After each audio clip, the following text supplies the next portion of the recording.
আসসালামু আলাইকুম, আমি মুক্তা আছি আপনাদের সাথে।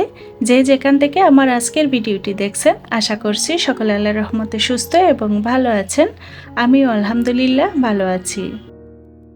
বাচ্চাদের বার্ষিক পরীক্ষা শেষ হওয়ার পরই আমরা গ্রামে চলে গিয়েছিলাম এবং পুরো ডিসেম্বর মাসটাই গ্রামে থেকেছি। এরপর আসার সময় আমার যা আমার সাথে এসেছিল এবং আমরা সবাই ঢাকায় ফিরে আবার কক্সবাজার গিয়েছিলাম। সব কিছু মিলিয়ে অনেক ব্যস্ততায় দিন পার করেছি, যার কারণে আর ওভাবে আপনাদের মাঝে ভিডিও শেয়ার করতে পারিনি। আমি জানি আমার প্রিয় প্রিয় আপুরা আমার হোম মেকার লাইফস্টাইল ভিডিওগুলো দেখতেই বেশি পছন্দ করে এবং সেসব ভিডিওগুলো খুব মিস করেছেন, সেটা আমাকে কমেন্টে জানিয়েছেন। তো আসলে বাসায় যেহেতু মেহমান ছিল, ছোট বাচ্চা ছিল, ওভাবে আর ভিডিও শ্যুট করার মতো পরিবেশ ছিল না, তো যার কারণে আপনাদের মাঝে ভিডিও শেয়ার করতে পারিনি। তো ইনশাল্লাহ চেষ্টা করব সামনে রেগুলার হওয়ার জন্য। আমার শ্বশুর বাড়িতে একটা প্রোগ্রাম আছে, যার কারণে বাসার সবাই মিলে একসাথে বাড়িতে চলে গিয়েছে। আমার যারা সাথে সিয়ামের বাবা। তো বাসাটা পুরো একেবারে খালি হয়ে গিয়েছে, বাসায় আছি শুধু আমি আর সোহা আর ছোটো বাবুটা আর কি। তো তারা বাড়িতে 2-3 দিন থাকবে। তো আমার যারা আর আসবে না, সিয়ামের বাবা আবার চলে আসবে আর কি 2-3 দিন থেকে। আজকে প্রায় 2 মাস পরে ঘরটাকে পরিপাটি করে নিজের মনের মতন করে সাজিয়ে গুছিয়ে নিব। বেশ অনেক দিন চাদর কেনা হয়নি, বাবু হওয়ার পর থেকে তেমন কোনো চাদর কিনিনি, ঘুরে ফিরে ওই পুরনোগুলোই বিছিয়েছিলাম, আপনারা দেখেছিলেন। তো গত কয়েকদিন আগে বেশ কয়েকটা চাদর কিনেছিলাম সব রুমের জন্য। তো আজকে প্রতিটা রুমের মধ্যে নতুন নতুন চাদর বিছিয়ে শান্তির একটা লুক দিব।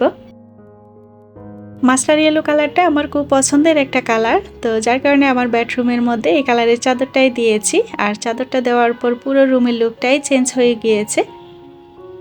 ঘর আমার কাছে প্রশান্তির আশ্রয়স্থল এবং ভালো লাগার একটা জায়গা, আর ঘরে থাকতে আমি খুব পছন্দ করি।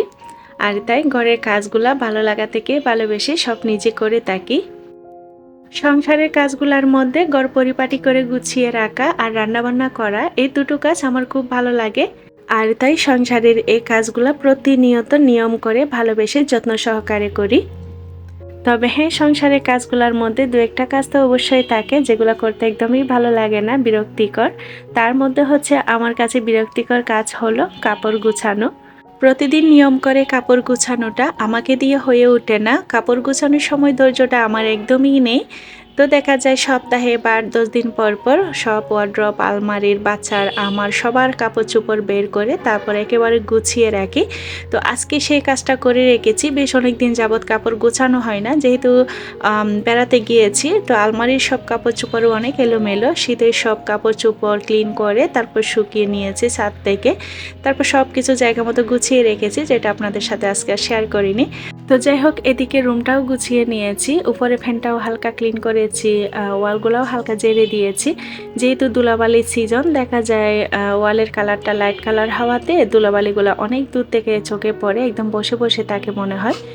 তো যদিও শীতকালে ফ্যানের মধ্যে তেমন একটা ময়লা হয় না, তবে আমার রুমের ফ্যানের কালারটা কালো হওয়াতে ধুলাবালিগুলো অনেক দূর থেকে চোখে পড়ে, যেটা দেখতে একদমই ভালো লাগে না। তো হালকা ক্লিন করে নিয়েছি। নর্মালি সবসময় আমি এই কাজটাই করে থাকি, যেদিন যে রুমের চাদর চেঞ্জ করি সেই রুমের ওয়ালটা হালকা ঝেড়ে দিই, ফ্যানটা ক্লিন করে নিই, লাইটগুলো যদি ক্লিন করার প্রয়োজন পড়ে সেগুলো ক্লিন করে ফেলি। এতে করে আমার আর ঘর ঘন ঘন ডিপ ক্লিন করার প্রয়োজন পড়ে না।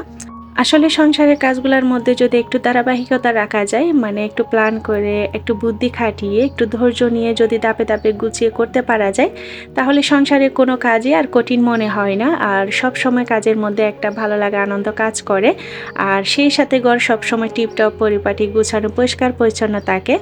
কিছু কিছু কাজ আছে যেগুলো ডেইলি করতে হয়, হাঁটতে বসতে করতে হয়। আবার কিছু কিছু কাজ আছে যেগুলো মাসে বা সপ্তাহে বা 6 মাস পর করতে হয়। এইভাবে যদি কাজের একটা ভাগ করে নেওয়া যায়, তাহলে আপনার আর কাজ করতে কোনো অসুবিধা হবে না।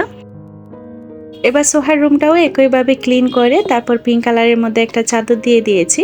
সে দেখা যায় সব কিছুতেই একটু পিঙ্কিশ টাইপের কালারগুলাই বেশি পছন্দ করে। আসলে বাচ্চা মেয়েরা এমনই হয়, পিঙ্ক কালারটাই বেশি পছন্দ করে। তবে সে চেয়েছিল তার রুমের ওয়ালের কালারটা পিঙ্ক কালার করা হোক, তবে সেটা আমরা বুঝতে পারিনি। পরে যখন বুঝতে পারি তার বাবা বলে যে কিছুদিন যাক, আচ্ছা ঠিক আছে, পরে পিঙ্ক কালার করে দিব।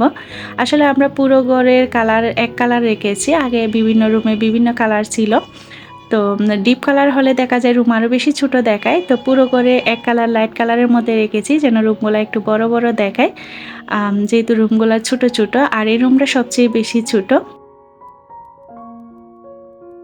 একজন আপুর কমেন্ট ছিল আমি কিভাবে সোফা ক্লিন করি সেটা যেন একটু দেখিয়ে দিই। আসলে সব সময় এভাবে 1-2 মাস পর পর সোফা ফার্নিচার ক্লিন করা হয়, সেটা কখনোই ভিডিও ধারণ করা হয়ে ওঠেনি। তো আজকে ভাবলাম আপুর উদ্দেশ্যে একটু দেখিয়ে দিই। তো এখানে আমি নর্মাল টাইপের পানি নিয়েছি, সাথে একটু ডিটারজেন্ট দিয়ে আর একটা ছোটো তাওয়াল দিয়ে এভাবে সব কিছু ক্লিন করে নিব। শুধু যে সোফা তা না, আমি ফার্নিচারও কিন্তু একইভাবে ক্লিন করে থাকি, মানে মাসে 2 মাসে একবার আর কি। যখন মনে হয় যে না একটু এভাবে ডিপ ক্লিন করা দরকার, তখনই আমি এই কাজটা করে থাকি আর খুব সুন্দর সব কিছু পরিষ্কার হয়ে যায়। পরবর্তীতে দেখতেই পাবেন সোফা কীভাবে পরিষ্কার হচ্ছে।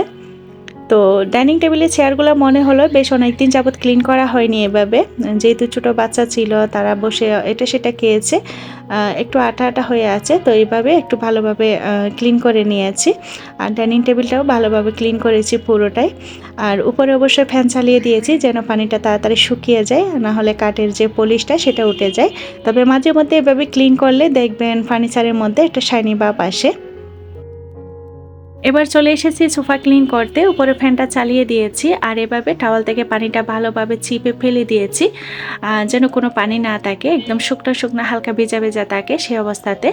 সোফারে কুশন কাভারগুলো ওয়াশ করা যায় না, এগুলো কাভার আর ফাইবারের সাথে একেবারে অ্যাটাচ করা, তো যার কারণে প্রতি সপ্তাহে এভাবে একবার আমি ক্লিন করে থাকি। প্রায় 8-9 বছর হয়ে গিয়েছে এই সোফার বয়স, তারপরও কুশন কাভারগুলো কত সুন্দর দেখতেই পাচ্ছেন। আসলে যত্নই কিন্তু রত্ন মেলে। ভিডিওতে দেখতেই পাচ্ছেন কি পরিমাণে ময়লা উঠে আসছে, ঠিক একইভাবে আমি প্রতিটা সোফা ক্লিন করে নিব। আরও একজন আপুর একটা ভালো লাগার কমেন্ট পড়ে নিই। আসলে কমেন্টটা আমি ভিডিওতে তুলে ধরতে চেয়েছিলাম, খুঁজে পাচ্ছিলাম না, হয়তো বা সেভ করতে ভুলে গিয়েছি। যাই হোক, কমেন্টটা ছিল এমন: আপু তোমার ভিডিওগুলো আমার খুব ভালো লাগে, প্রতিটা ভিডিও আমি দেখি এবং তোমার সংসারে কাজকর্মগুলো দেখে দেখে আমি নিজেও সংসারে কাজগুলো করি। আমার ওজন 1 মাসে 7 কেজি কমে গিয়েছে।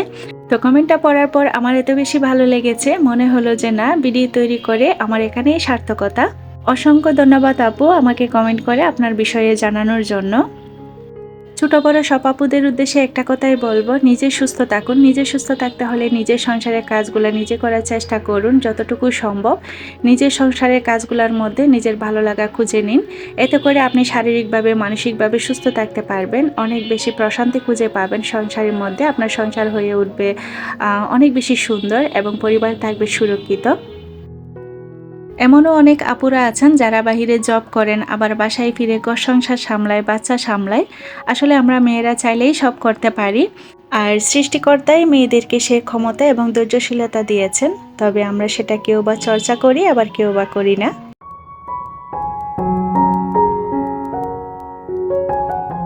আপনি যদি এ পর্যন্ত ভিডিওটি দেখে থাকেন, ভিডিওতে দেখানো কোনো অংশ যদি আপনার ভালো লেগে যায় তো প্লিজ একটি লাইক দিতে ভুলবেন না। আর আপনি যদি চ্যানেলে নতুন হয়ে থাকেন, যদি এই ধরনের ভিডিওগুলো দেখতে আপনি পছন্দ করেন, চাইলে চ্যানেলটি সাবস্ক্রাইব করে রাখতে পারেন। কাজগুলো যদি আপনি অলরেডি করে থেকে থাকেন তো আপনাকে জানাই অসংখ্য ধন্যবাদ।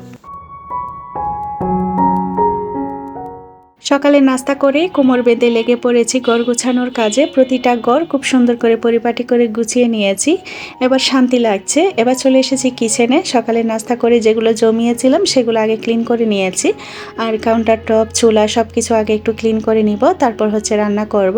আজকে তেমন কোনো রান্নার ঝামেলা করব না, যেহেতু সোহা আর আমি। তো গতকালকেরও একটু রান্না করা ছিল, আর একটু শুধু কই মাছ বোনা করব। যদিও কই মাছ বোনাটা সে একটু কম পছন্দ করে, তো একটু পাম্পটি দিয়ে খাইয়ে নিয়েছি আর কি। তবে কই মাছটা আমার খুব বেশি পছন্দের। তো অনেকেই কাঁটার বয়ে খেতে চায় না, আমাদের বাসায় বেশ কয়েকজন আছে কাঁটার বয়ে পায়। তো আমার যত কাঁটাযুক্ত মাছ একটু বেশি ভালো লাগে, কই মাছটা একটু বেশি ভালো লাগছে ইদানিং। তো খুব ঘন ঘন দেখি সোহার বাবা এই মাছটা কিনে আনছে। তো যাই হোক চুলাটাও ভালোভাবে ক্লিন করে নিচ্ছি, আর এরপরে হচ্ছে রান্নাটা করে নিলেই মোটামুটি আজকের মতো কাজ এখানেই শেষ হবে।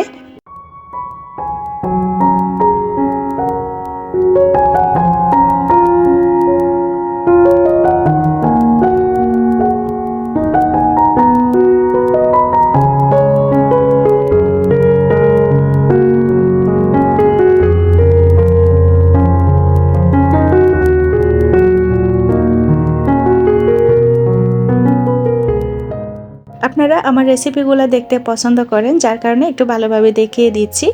এখানে কই মাছগুলো আমি খুব ভালোভাবে পরিষ্কার করে ধুয়ে নিয়েছি, আর একটু লবণ হলুদ মেখে হালকা একটু ভেজে নিব।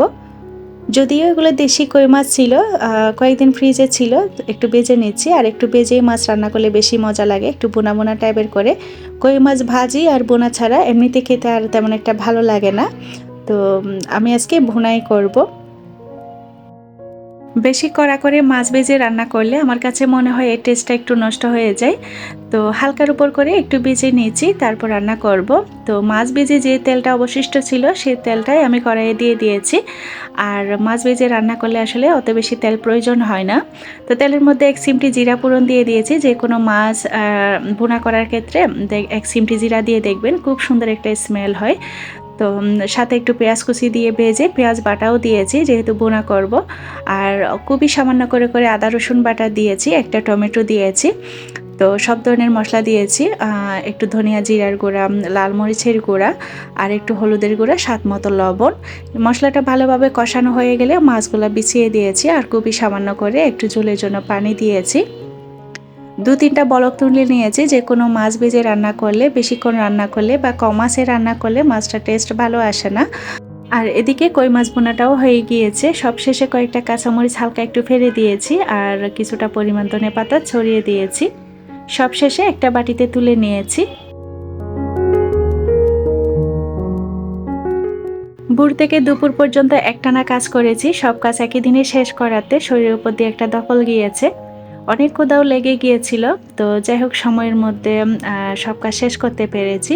এরই মাঝে সোহাকে খাবার দিয়েছি, বাবুকে খাইয়ে দিয়েছি, তারপর নিজে শাওয়ার করে নামাজ করে নিজে খেতে বসেছি আলহামদুলিল্লাহ।